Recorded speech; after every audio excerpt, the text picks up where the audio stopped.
زبور 77۔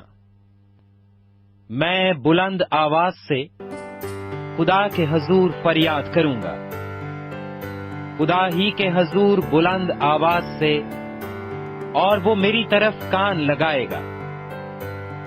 اپنی مصیبت کے دن میں نے خداوند کو ڈھونڈا، میرے ہاتھ رات کو پھیلے رہے اور ڈھیلے نہ ہوئے، میری جان کو تسکین نہ ہوئی۔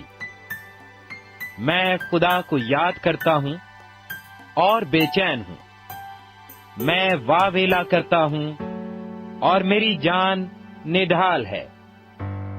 تو میری آنکھیں کھلی رکھتا ہے، میں ایسا بےتاب ہوں کہ بول نہیں سکتا۔ میں گزشتہ ایام پر یعنی قدیم زمانہ کے برسوں پر سوچتا رہا، مجھے رات کو اپنا گیت یاد آتا ہے، میں اپنے دل ہی میں سوچتا ہوں، میری روح بڑی تفتیش میں لگی ہے۔ کیا خداوند ہمیشہ کے لیے چھوڑ دے گا؟ کیا وہ پھر کبھی مہربان نہ ہوگا؟ کیا اس کی شفقت ہمیشہ کے لیے جاتی رہی؟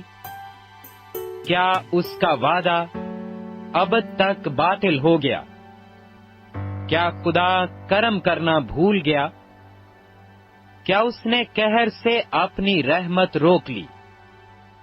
پھر میں نے کہا، یہ میری ہی کمزوری ہے، میں تو حق تعالی کی قدرت کے زمانہ کو یاد کروں گا، میں خداوند کے کاموں کا ذکر کروں گا، کیونکہ مجھے تیرے قدیم عجائب یاد آئیں گے۔ میں تیری ساری صنعت پر دھیان کروں گا اور تیرے کاموں کو سوچوں گا۔ اے خدا، تیری راہ مقدس میں ہے، کون سا دیوتا خدا کی مانند بڑا ہے؟ تو وہ خدا ہے جو عجیب کام کرتا ہے۔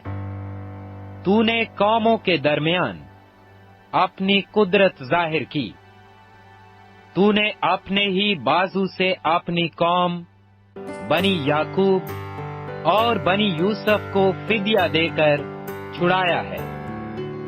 اے خدا، سمندروں نے تجھے دیکھا، سمندر تجھے دیکھ کر ڈر گئے، گہراؤ بھی کانپ اٹھے۔ بدلیوں نے پانی برسایا، افلاک سے آواز آئی، تیرے تیر بھی چاروں طرف چلے۔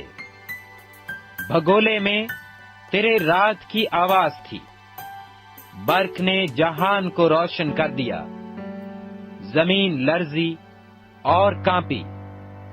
تیری راہ سمندر میں ہے، تیرے راستے بڑے سمندروں میں ہیں، اور تیرے نقش قدم نامعلوم ہیں۔ تو نے موسیٰ اور ہارون کے وسیلہ سے گلہ کی طرح اپنے لوگوں کی رہنمائی کی۔